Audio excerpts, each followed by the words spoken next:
에베소서 5장 25절부터 28절까지 보시겠습니다. 찾으신 줄 알고 교독합니다. 남편들아 아내 사랑하기를 그리스도께서 교회를 사랑하시고 그 교회를 위하여 자신을 주심같이 하라.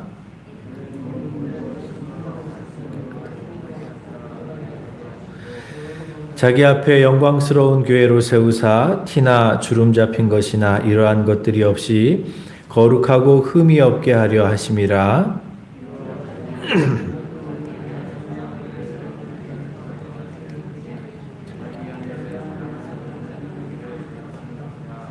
아멘. 할렐루야. 오늘도 말씀의 은혜가 저와 여러분들에게 있기를 간절히 축원합니다. 우리는 예수 가족입니다 라는 제목으로 말씀을 증거하겠습니다. 어느 유명한 화가가 세상에서 가장 아름다운 그림을 그리겠다고 길을 떠났습니다. 공원길을 가다가 몇몇 젊은 청년들을 만나게 됐죠. 그래서 그들에게 물어보았습니다.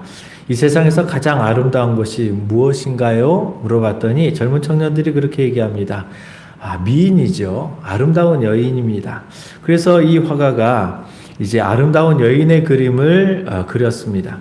그런데 이 세상에서 가장 아름다운 그림과는 좀 이렇게 거리가 좀 멀어 보였어요. 그러다가 이제 또 길을 가다가 패전 군인들을 만나게 되어집니다. 그래서 패전 군인들에게 이렇게 물어보았죠. 세상에서 가장 아름다운 것이 무엇일까요? 라고 물어보았더니 패전 군인들은 평화입니다 라고 이렇게 평화를 얘기했습니다. 그래서 그가 황금 물결 넘실거리는 농촌의 풍경을 이렇게 그려보았습니다. 그런데 그럼에도 불구하고 뭔가 석연치 않았던 거예요. 그러다 고민하고 기도하는 가운데 이제 나중에 두 폭의 그림을 그리게 되어집니다. 첫째는 어떤 그림이었냐면 엄마의 젖을 빨고 있는 어린 아이의 그림이었고, 또 하나는 일터에서 돌아와 아들을 품에 안은 아버지와 사랑하는 남편을 위해서 부지런히 저녁을 준비하는 아내의 그림이었습니다. 결국 그가 찾은 것은 무엇이냐면, 결국 세상에서 가장 아름다운 그림은 행복한 가정이었다라는 거죠. 가정의 행복한 모습보다 더 아름다운 것은 없었다라고 이렇게 생각했던 것입니다. 그렇죠. 가정은 아버지의 왕국입니다. 어머니의 세계죠. 그리고 자녀들의 낙원입니다. 집이 얼마나 좋고 뭐 크고 작은 뭐 이런 것에 달려있지 않고요. 가구가 얼마나 비싼 가구냐, 뭐 많고 적음의 차원이 아니죠. 공동체도 마찬가지입니다. 교회의 크고 작음과 그리고 성도의 많고 적음의 차원이 아니라 얼마나 예수 안에서 행복한가, 이게 좋은 교회요, 좋은 아름다운 모습인 것이죠. 자, 오늘 본문 바로 앞에 주제가 5장 15절부터 20절에 있는 그 내용의 주제가 뭐냐면, 하나님의 사람들은 지혜로운 삶을 살아야 된다라는 내용을 이야기하고 있어요. 다시 말하면 그래서 성령 충만한 삶을 살아야 된다라는 것이죠. 그러면서 본문으로 이어지면서 무엇을 얘기하냐면, 그러면 지혜 있는 사람은 어떻게 살아가는가? 성령 충만한 사람은 어떤 삶의 모습을 보이는가? 라고 얘기하면서 뭐 지혜 있는 사람은 뭐 물질을 많이 벌거나 공부를 잘하거나 장사를 잘하거나 사업을 잘한다, 뭐 이런 얘기를 쓴 것이 아니라 무엇을 얘기한 것입니까? 오늘 본문을 읽어보니까 가정에 대한 얘기가 나오잖아요.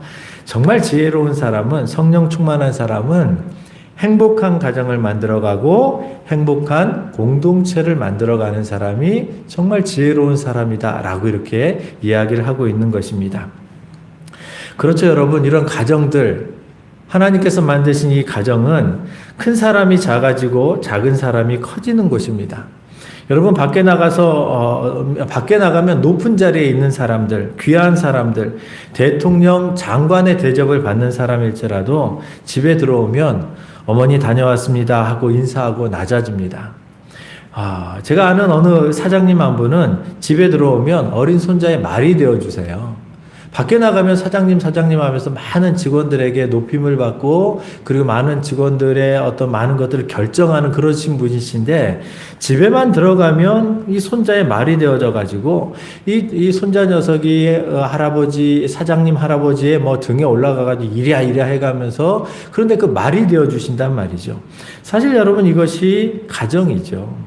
또 밖에 나가서는 아주 낮은 자리에 있었던 사람들, 어떤 면에서는 어려운 일 하다가도 집에 들어오면 황제가 되는 분들이 많이 있습니다. 본인이 굴림에서 황제가 되는 것이 아니라 밖에서는 사실 이 사람 저 사람에게 치이고 많은 사람들에게 일을 시킴을 받으면 젊은 사람들에게도 자기 직급이 낮으면 막 이 일을 저 일을 하다가도 집에 가면 자녀들이 아버지를 높여주고 아내가 남편을 또 이렇게 높여주면 그러면 집에 들어오면 황제가 되는 것이죠. 그래서 여러분 가정에 돌아오면 높은 사람도 낮아지고 낮은 사람도 높아지는 그러한 곳이 가정인 것이죠. 그래서 가정은 인류의 안식처입니다. 가정은 험한 세상 속에서 지친 몸과 또한 마음을 편히 쉴 수 있는 그런 쉼터가 되어지는 것이죠. 그래서 가정에 돌아오면 서로 섬겨주고 인정해주는 가정이 있다라는 것이 얼마나 감사한지 모르는 것이죠.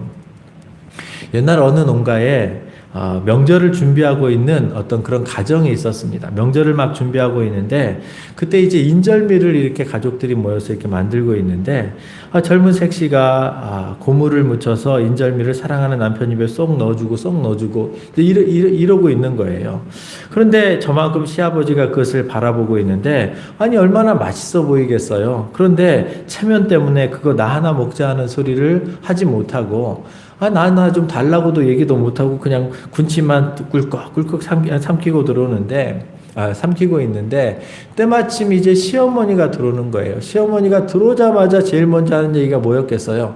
얘야, 아버님께는 드렸냐? 라고 물어보는 거예요. 그래서 이제 며느리가 그렇게 얘기했죠. 아니요, 다 만들어서 드리려고요. 자, 그러다가 이제 인절미를 한 접시 담아다가 김치 국물을 곁들여서 아버님께 갖다 드렸습니다. 그랬더니 아버님이 이것을 맛있게 먹더니 아들 쪽을 향해서 큰 소리로 이렇게 얘기를 합니다. 야, 이놈아, 너만 색시 있냐? 나도 색시 있다. 그러니까 자기를 챙겨주는 그 아내의 그 모습에 정말 마음이 좋았다라는 것이죠. 그렇죠, 여러분. 좋은 공동체는 이렇게 웃음과 행복이 넘치는 곳이 좋은 공동체인 것입니다.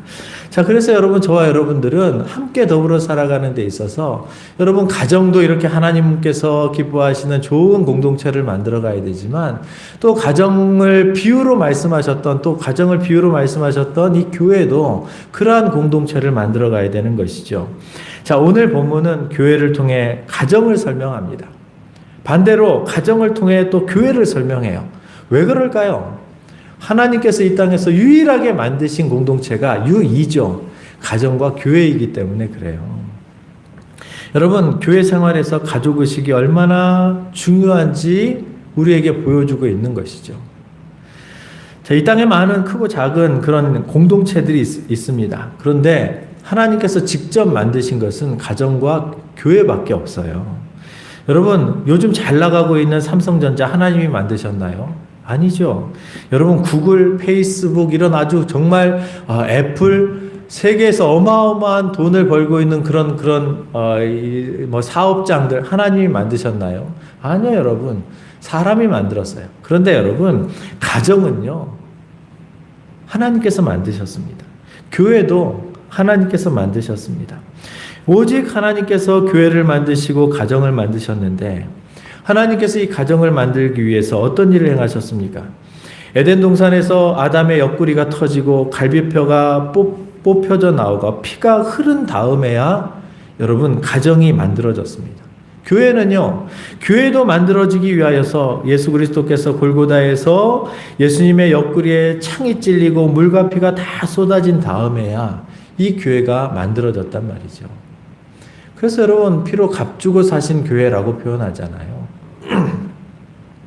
그래서 오늘 본문 뒤에 32절에 보면 이 비밀이 크다라고 이렇게 얘기를 해요.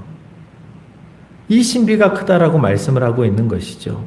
그래서 이 바클레이라는 어떤 그런 이 주경가가 있습니다. 그가 말년했었던 책 한 군데에 이런 표현을 써요. 나는 교회를 믿는다.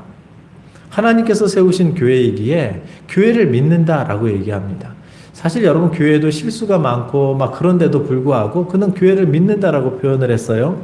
노만 빈센트 필 박사는요 이런 표현을 했습니다. 때로 교회가 부패하고 허물과 모순투성이로 보일 수 있지만 연약한 모습들이 있지만 그래도 우리의 구원과 희망이 실현되는 곳은 오직 교회뿐이다. 여러분 교회만이 사람의 생명을 살려낼 수 있는 방주가 되어지는 것입니다. 오늘 본문 25절에서 27절을 보면 교회가 얼마나 소중한 곳인가 하는 것을 우리에게 자세히 설명을 해주고 있어요. 25절에 보면 그리스도께서 교회를 사랑하시고 위하여 자신을 주셨다라고 이렇게 이야기를 합니다. 자, 그리스도께서 교회를 사랑하셨어요. 그리고 자기 자신을 주셨다라고 이렇게 말씀을 하고 있는 것이죠. 그래서 그리스도께서 교회를 사랑하시고 그 교회를 위하여 자신을 주심과 같이 남편들이 아내를 사랑하라 이렇게 이제 비유하셨단 말이죠. 그러니까 그리스도께서 교회를 사랑하시는데 당신을 주시기까지 사랑하셨다라는 거죠. 이만큼 자신의 모든 것을 다 내어줄 수 있을 정도로 교회를 끔찍히도 사랑하신다라는 거예요. 26절에는 뭐라고 얘기합니까? 그런데 그 교회를 물로 씻어 말씀으로 깨끗하게 하사 거룩하게 하신다라고도 얘기하십니다. 여러분 사실 이 말씀이 어떤 의미를 가지고 있냐면요. 물로 씻어 말씀으로 깨끗하게 하사 거룩하게 하신다. 이게 어떤 의미입니까? 씻고 깨끗하게 하고 거룩하게 한다라는 것은 원래 교회가 만들어질 때 여러분 깨끗하지 않다라는 거예요. 씻어야만 된다라는 것이죠. 그러니까 공동체 자체가 여러분 처음부터 막 좋은 공동체가 있는 것은 아니라는 것입니다. 공동체는 만들어져 간다라는 것이죠. 그래서 예수 그리스도께서 교회가 늘 새롭게 씻어야 할 만큼 흠이 많아서 깨끗하게 하지 않고서는 언제나 때 묻은 모습으로 살아갈 수밖에 없기 때문에 또 거룩하지 못하다라는 말은 거룩하지 못하다라는 의미를 담고 있기 때문에 그래서 예수님께서 눈물로 닦아주시고 피 흘려 보혈로 거룩하게 우리의 모든 것을 다 씻어주신 것이죠. 그렇습니다, 여러분. 그렇게 말씀으로 깨끗하게 다듬어 가시는 것이 교회다라고 이렇게 말씀을 하고 있는 것입니다. 그래서 27절에 자기 앞에 영광스러운 교회로 세우사 티나 주름 잡힌 것이나 이러한 것들이 없이 거룩하고 흠이 없게 하려 하심이라 라고 말씀을 하시는 거예요. 그래서 교회를 영광스러운 교회로 세워나가시는데 예수 그리스도께서 깨끗하게 하시고 또 씻고 그리고 거룩하게 하셔서 영광스러운 교회로 세우신다라는 것이죠. 그래서 저와 여러분들이 흠이 있고 연약한 저와 여러분들을 사실 하나님께서 눈물로 우리를 씻어주세요. 그리고 예수 그리스도의 보혈로 씻어주세요. 그렇게 해서 우리가 영광스러운 교회가 되어져 가는 것이죠. 내 자신도 그런 거룩한 영광스러운 성도가 되어져 가는 것입니다. 그래서 여러분 교회는 예수 그리스도의 유일한 희망이요 꿈입니다. 주님께서 교회에 이렇게 헌신을 하시는 것이죠. 우리 주님께서 재림하시는 날 영광스럽게 영광스러운 임금으로 우리 앞에 이제 오실 때에 우리가 그분 앞에 서게 되어질 거예요. 그분 앞에 서게 되어질 때 여러분 성경은 우리를 뭐라고 표현하냐면 우리를 그리스도의 신부라고 표현을 해요. 그분이 이제 영광스러운 어떤 심판주로 내려오시는데 왕으로서 내려오시는데 오히려 그분을 뭐라고 표현하냐면 신랑 되신 예수 그리스도라고 얘기하고요. 교회인 저와 여러분들은 뭐라고 표현하냐면 그 앞에 단장한 신부와 같더라 신부라고 표현을 하는 것이죠. 여기에 저와 여러분들의 긍지가 있는 것이죠. 지금은 부족하지만 그래서 지금은 때때로 연약해서 넘어지는 것도 많고 실수도 많지만 그런데 예수 그리스도를 믿고 그 안에서 정결하게 되어져 가고 씻어져 가고 깨끗하게 되어져서 거룩하게 되어져서 나중에 주님 앞에 서게 되어질 때에는 영광스러운 모습으로 서게 되어진다. 거룩한 신부로 깨끗한 순결한 신부로 서게 되어진다라고 얘기를 하는 것입니다. 그렇습니다, 여러분. 교회를 이루고 있는 성도 하나하나를 보면 여러분 초라하게 보이지요. 세상적으로 바라보면 참 어떤 면에서는 연약해 보이고 무능력해 보이고 또 예수를 믿으면서도 어떻게 저런 어떤 연약한 부분이 있고 저런 이런 실수도 많고 이렇게 보이겠지만 신랑 되신 예수님의 눈으로 보면 교회는 그분의 유일한 사랑입니다. 그리고 그분이 꿈을 꾸는 유일한 신부란 말이죠. 그래서 누구든지 믿음에 바로 서면 교회를 사랑하게 되고 또 하나님을 사랑하게 되어지고 주님을 더 많이 사랑하는 사람은 교회를 더 많이 사랑하게끔 되어져 있는 것이죠. 여러분 혼인식장에서 신부를 비판하지 않듯이 교회를 함부로 대하거나 함부로 말하지 않습니다. 왜요? 교회는 예수님의 순결한 신부이기 때문이죠. 세상은 지금 교회를 막 비난하고 또 최근에 코로나 때문에 교회에서 이렇게 확진자가 나온다 그래서 여러 많은 어떤 이런 제안들이 많지만 그래도 여러분 그런 제안을 받고 핍박을 받아도 그렇게 사람들에게 무시를 당해도 여러분 그리고 또 거기에 소속되어 있는 사람들이 때때로 연약해서 이런저런 연약함을 드러내도 여러분 빈센트 필 박사가 얘기한 것처럼 여전히 교회는 그 안에서 생명이 흘러가기 때문에 교회는 이 땅에 희망이 되어지는 것이죠. 자, 그렇다면 여러분 교회가 그토록 고귀한 공동체라면 그리스도의 신부라면 우리는 신부로서 무엇을 해야 될까요? 무엇을 해야 될까요? 교회가 예수님의 신부라면 여러분 신랑을 위해서 당연히 뭘 해야 돼요? 자기 자신을 가꿔야 되는 것이죠.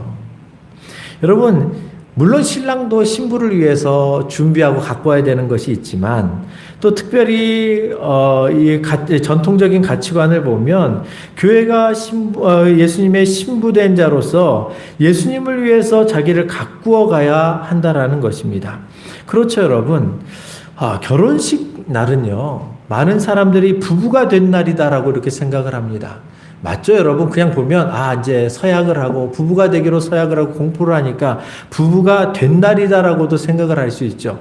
근데 여러분 그렇게 생각하기 때문에 많은 사람들이 한 가지 놓치고 있는 게 뭐냐면 부부가 되기로 시작한 날이라는 시작이라는 의미를 또 잊어버리고 살아요. 그냥 부부가 되어지면 당연히 남편이 완성되어진다라고 생각해요. 부부가 완성되어진다고 생각합니다. 그런데 여러분 실제로 그렇습니까? 결혼해보니까 결혼하고 딱 나니까 정말 부부로서 완성이 되어지던가요? 부부로서 정말 사랑하고 정말 서로를 아끼고 그렇게 살아가던가요? 아니죠, 여러분. 가만히 있으면 저절로 부부가 되어지는 것은 아니지요. 사실은 어떤 면에서는 부부가 되기로 시작한 출발의 날입니다. 그때부터 이제 남편은 남편으로서 배워가고 아내는 아내로서 역할을 배워가고 그러다가 때때로 또 부부싸움도 하고 때때로 어려움도 있고 그러면서 또 이해하고 그러면서 부부가 되어져 가는 것이죠. 그래서 여러분 부부란 마주보고 누우면 한 몸이 되지만 누가 그런 표현을 하더라고. 마누라의 뜻이 무슨 뜻이냐. 사실 이게 원래는 마누라라는 표현이 굉장히 높임말이었다 그래요. 고대 사회에서 우리나라의 전통적인 사회에서는 이게 굉장히 높임말이었다라고 표현하는 높임말이었다고 하는데 어떻게 된 게 이제 요즘에는 굉장히 좀 이렇게 내 마누라야 그러면 좀 약간 좀 낮게 표현하는 거잖아요. 그런데 사실은 여러분 마누라라는 말이 굉장히 고대 사회에서는 전통적으로 우리나라에서는 높임말이었다고 하거든요. 자, 그런데 어떤 분이 이 표현을 이렇게 해석을 하더라고요. 마누라 마주보고 누워라 이런 뜻이라고 이렇게 표현을 하기도 해요. 그런데 여러분 생각해 보니까 부부란 마주보고 누우면 한 몸이지만요, 여러분 등 맞대고 돌아 누우면 지구를 한 바퀴 돈 다음에야 만날 수 있는 정말 어려운 게 또 부부이기도 한 것이죠. 다시 말하면 노력하지 않으면 부부관계는 쉽게 깨어질 수밖에 없다라는 것입니다. 이렇게 부부관계는 값비싼 대가를 지불해가며 행복을 심어가야 된다라는 말이죠. 그런데 이 부부의 관계를 예수님께서 교회와 당신과의 관계로 표현을 하셨어요. 가정으로 표현하셨단 말이죠. 한 남자가 신에게 이런 것을 물어봤어요. 며칠 전에 어느 분이 이제 저한테 카톡으로 이렇게 좀 재밌는 이야기를 하나 보내오셨는데 거기에 이런 글이 써 있었습니다. 한 남자가 신에게 물어봤어요. 처녀들은 귀엽고 매력적인데 왜 마누라들은 늘 악마같이 화만 내고 잔소리가 그리 많나요? 이렇게 신에게 물어봤어요. 그랬더니 신이 하는 말이 처녀들은 내가 만들었지만 마누라들은 니네들이 그렇게 만들었잖아. 그러니까 그것은 너희들의 문제다. 이렇게 이제 대답을 했다고 그래요. 사실 웃자고 만들어낸 유머 같지만 생각해보면 그 속에도 굉장한 의미가 있다라고 생각이 되어집니다. 자, 무엇입니까? 우리가 서로 상대를 만들어 간다라는 거죠. 여러분, 내가 상대가 나를 사랑하게끔 만들 수도 있고요. 나를 미워하게끔 만들 수도 있고, 또 내가 상대를 사랑할 수도 있고, 상대방을 미워할 수도 있는 것이죠. 이것은 여러분, 만들어가는 것이잖아요. 여러분, 이것은 예수 가족인 교회 공동체도 마찬가지입니다. 교회에 등록하고 예배에 참여하고 헌금을 하고 그렇다고 해서 예수 가족을 다 경험하는 것은 아니지요. 행복한 가정, 행복한 교회는 그것은 마술과 같은 것이 아닙니다. 어느 날 우연한 기회에 마술적으로 우리의 가정이 행복해지더라, 이런 것은 있을 수가 없는 것이죠. 어느 날 가만히 있었더니 우리 가정이 막 행복해지고 정말 행복이 넘치더라, 그렇지 않다라는 것이죠. 우리가 교회를 위해서 당당한 대가를 지불하지 않았음에도 불구하고, 우리가 힘쓰고 노력하지 않았음에도 불구하고 우리 교회가 아름다운 교회가 되어지고 행복한 교회가 되어진다, 있을 수 없다라는 것입니다. 누군가의 희생과 헌신과 오래 참음이 있기 때문에 여러분, 그 교회가 아름다워지는 것이지요. 그래서 행복은 예술이다라고 이렇게 표현하는 분도 계십니다. 한 사람의 예술가가 오랫동안 노력을 해서 한 작품을 만들어내는 것처럼, 각고의 노력 끝에 하나의 작품이 만들어지는 것처럼, 여러분, 우리가 애쓰고 힘쓰고 노력하고 그래서 아름다운 그런 공동체를 만들어 가려고 노력했을 때에 거기에서 행복이라는 작품이 나온다라는 거예요. 여러분, 가정을 한번 생각해 보십시오. 여러분, 가정이 행복하십니까? 그러면 분명히 남편이 지금 애를 쓰고 있든지, 아내가 지금 애를 쓰고 있든지, 아니면 자녀들이 애를 쓰고 있든지, 아니면 모두가 다 함께 애를 쓰고 있든지, 여러분, 가정에 깨어져 있는 가정들을 보십시오. 한 사람이 애를 쓰고 있는데도 불구하고 한 사람이 그것을 받아들이지 않고 막 문제를 불평하고 그러면 그 행복이 여러분 오래가지 못해요. 나중에는 정말 아픔들이 있지요. 그래서 엮이는 가정이라는 표현이 많이 생기잖아요. 요즘에도 여러분 정말 가슴 아픈 이야기들이 나옵니다. 최근에는 정인이 사건도 그렇지만, 또 어제도 제가 뉴스를 보다 보니까 어느 꼬마 아이가 내복만 입고 밖에 나와가지고 거리를 배회하다가 몇 시간 동안 배회하다가 그게 이제 발견이 되어진 거예요. 기사를 읽어보니까 어머니가 이제 출근을 했는데 애가 밖으로 나왔다가 문이 잠겼다, 이런 얘기도 있는데, 어쨌든 여러분 참 많이 힘들고 어려운 상황 속에서 여러분, 부모가 부모의 역할을 못하는 사람들도 있더라고요. 그런데 여러분, 행복한 가정을 보십시오. 그러나 분명히 아내가 남편을 위해서 막 이렇게 뭔가를 해주는 게 있어요. 분명히 남편이 아내를 위해서 뭔가를 해주는 게 있어요. 분명히 자녀들이 가정을 위해서 뭔가 하는 것들이 있어요. 그런 노력들이 아름다운 가정, 행복한 가정을 만들어낸다라는 것이죠. 그래서 행복은 예술이다라고 얘기하는 말이 참 공감이 되어져 갑니다. 뿐만 아니라 여러분, 예수 가족은요, 여러분 자기를 가꾸는 공동체이기도 해요. 자기 자신을 가꾸는 공동체이기도 합니다. 서로를 만들어가기도 하지만, 그리고 또 이렇게 서로를 위해서 노력하기도 하지만, 또 자기 자신을 가꾸기도 하는 것이죠. 우리는 아름다운 사람과 함께 살아가길 원해요. 그러면 여러분, 내 자신이 아름다운 사람이 되어져야 되는 거예요. 여러분, 우리가 인격이 훌륭한 사람과 더불어 살아가길 원합니다. 그럼 여러분, 내 자신이 인격이 훌륭한 사람이 되어져야 되는 거예요. 그래야 여러분, 우리가 서로가 아름다운 공동체가 되어져 가는 것이죠. 우리는 신앙이 좋은 사람과 더불어 행복한 가정생활을 꾸려가기를 원합니다. 그렇다면 내 자신이 훌륭한 신앙인으로 만들어져 가는 것 외에는 여러분 어떤 길도 있을 수가 없는 것이죠. 교회 생활에서도 성숙한 공동체가 되어지기 원하면요, 여러분 내가 믿음이 성숙해지는 길밖에 없어요.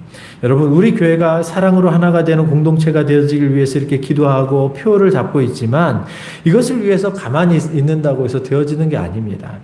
내가 하나님께 기도하면서 하나가 되기 위하여서 사랑의 그 은사를 그것을 실천하고 그 사랑의 분량을 키워나가는 것 외에는요, 하나가 되어지기는 어렵단 말이죠.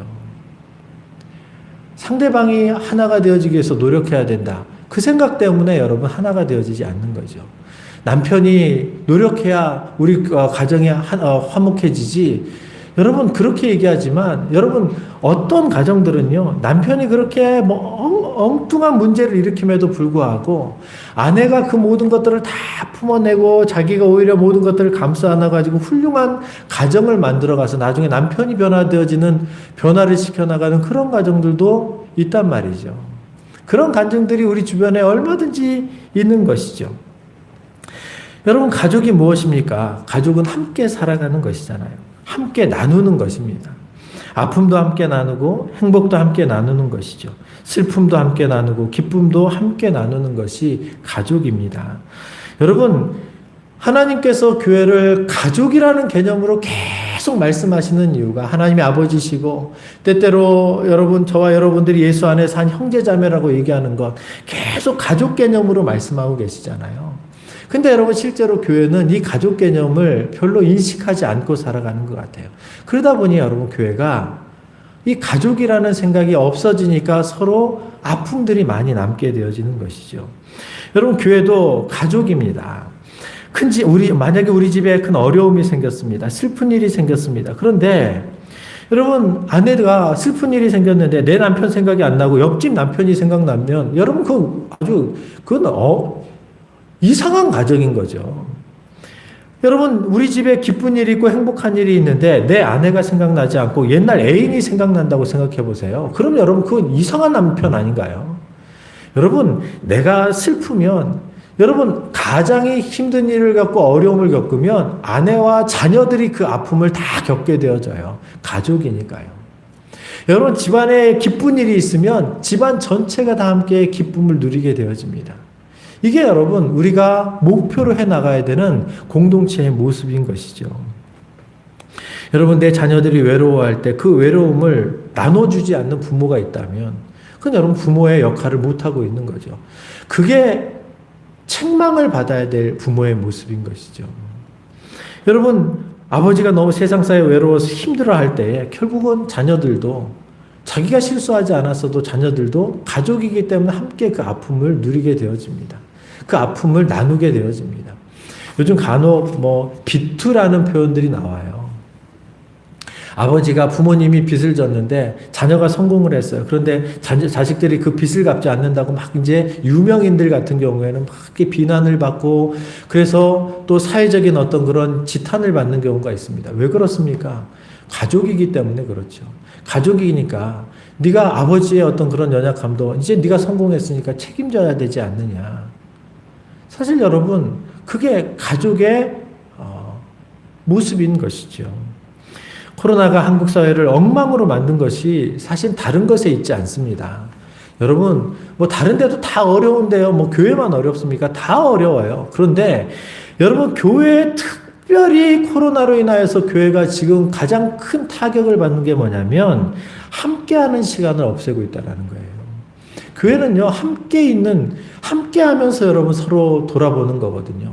그래도 여러분 가정은 여러분 다 돌아가서 함께 있잖아요. 코로나 때문에 가족들 다 뿔뿔이 흩어놓지 않잖아요.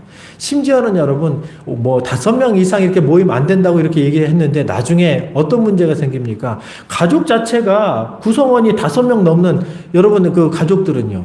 그래서 가족은 예외다라고 이렇게 나오잖아요. 왜요? 가족은 예외거든요. 왜요? 가족이니까요. 뭔 설명이 필요하겠습니까? 근데 여러분 늘 함께 있고 함께 희노애락을 같이 나누기 때문에 그래서 가족은 끊어지지 않는 거예요. 근데 이 가족이 언제 끊어지는지 아십니까? 결혼을 하고 나면 끊어지기 시작해요. 왜요?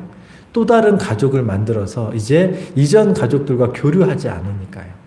그렇게 어렸을 때 사랑하고 아끼고 그랬는데 나중에는 이제 새로 만든 가정을 통해서 그쪽이 이제 하나가 되어져서 이제 부모님의 가정 형제 별로 안 돌아보게 되잖아요. 왜 그런지 아십니까?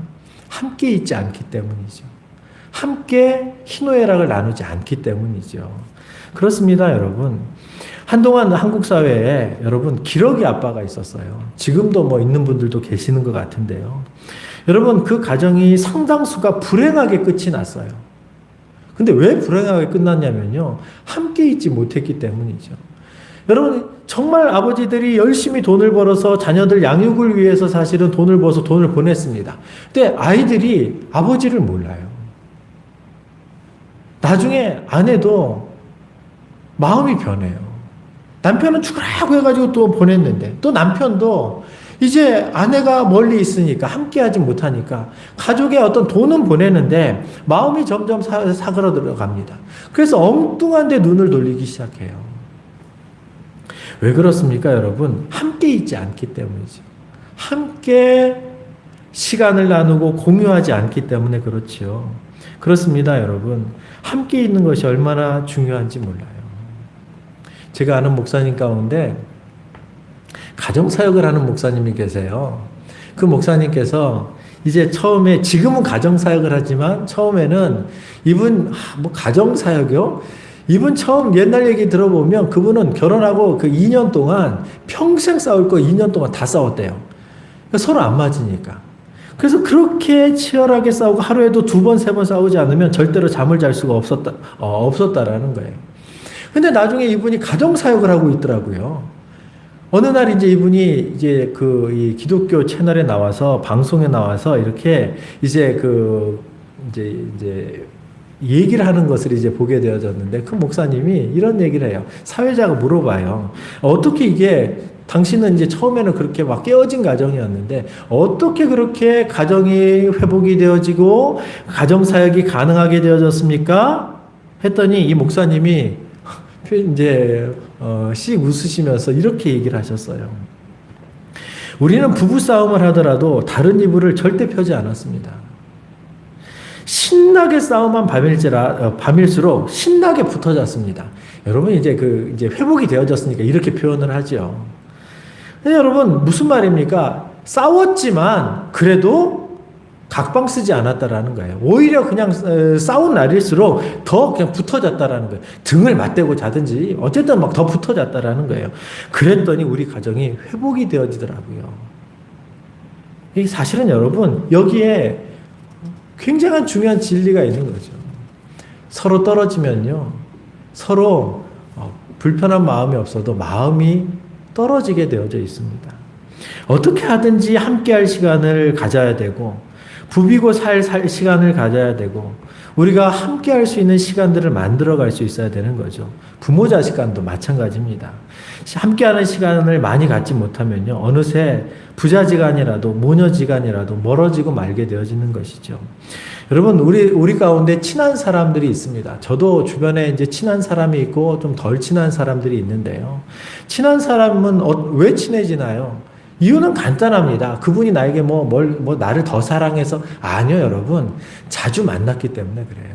자주 통화하고 자주 만났기 때문에, 그러다 보니 어느 순간 그분하고 대화를 많이 하니까 친해지는 것이죠. 어떤 분하고 거리감이 생겼어요. 왜 거리감이 생기나요? 여러분 자주 안 만났기 때문에 그렇습니다. 결국 여러분 함께하는 시간이 없었다라는 것이죠. 그래서 여러분 좋은 공동체는 자주 만나고 서로 소통하는 것이 좋은 공동체라는 것이죠. 가족들도요, 요즘 가족들이 왜 이렇게 어렵습니까? 왜 가정이 막 깨어진 가정이 생겨집니까? 남편은 새벽에 나가가지고 밤늦게 들어와요. 여러분 그분들이 지금 나쁜 짓 하고 들어오는 게 아니잖아요. 정말 가정을 위해서, 물질을 벌기 위해서 가정을 책임지겠다고 아침부터 새벽에 나가 저녁 늦게 들어옵니다. 함께 할 수 있는 시간이 많지 않아요. 그런데 요즘에 또 아내들도 밖에 나가서 일을 하고 또 저녁 늦게 들어옵니다. 함께 할 시간이 많지 않아요. 그럼 여러분 서로 만나는 시간이 없으면, 자녀들은요 하루 종일 학교 나가고 학원 다니다 보면 하루에 애들하고 같이 얘기할 수 있는 시간이 별로 없어요. 그러려니 하고 이렇게 서로 다 이해하지요. 다 나쁜 짓을 하고 있는 게 아니니까. 근데 여러분 어느 순간 그렇게 지나가다 보면 어느 불편한 일이 하나 딱 생기면 이제 서로 쓴뿌리들이 나오는 것이죠. 지난번에 나에게 이런 얘기를 했었잖아. 나에게 이런 표정을 지었잖아. 나한테 어떻게 그런 말을 할 수 있어? 왜요? 사실 여러분, 소통하지 않았기 때문이죠. 그래서 여러분, 우리가 자주 만나게 되고 이렇게 소통하게 되어지면 결국은 그 안에 있는 그런 쓴뿌리들을 제거할 수 있게 되어지는 거예요. 그런데 여러분, 그렇게 늦게라도, 그렇게 살아감에도 불구하고 또 행복한 가정들이 있습니다. 어떤 가정이요?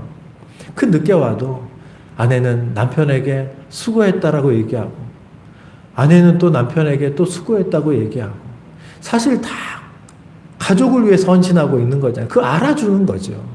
그 알아주면 서로가 위로가 되는 거예요. 그러면 대화를 하게 되어지고, 좀 불편한 것도 있으면 내가 같이 해줄게. 같이 일을 하게 되어지는 것이고. 여러분, 혼자 되어지면요, 자꾸 우리는 마음이 무너지게 되어집니다. 여러분, 마치 우리의 신앙과 우리의 인생도요, 모닥불과 같아요. 혼자 있으면 내게 불이 있을지라도 쉽게 꺼집니다. 근데 모닥불은 어떻습니까? 여러 불이 이렇게 함께 있으면 내가 좀 꺼지려고 하면 옆에서 나를 불을 일으켜주고요. 옆에서 꺼지려고 하면 내가 또 그의 불을 일으켜주는 것이죠. 그렇게 서로를 잘 세워나가고, 그리고 서로를 잘 이렇게 불태워져 나갈 때 여러분, 그 공동체는 따뜻한 공동체가 되어질 수 있는 것이죠.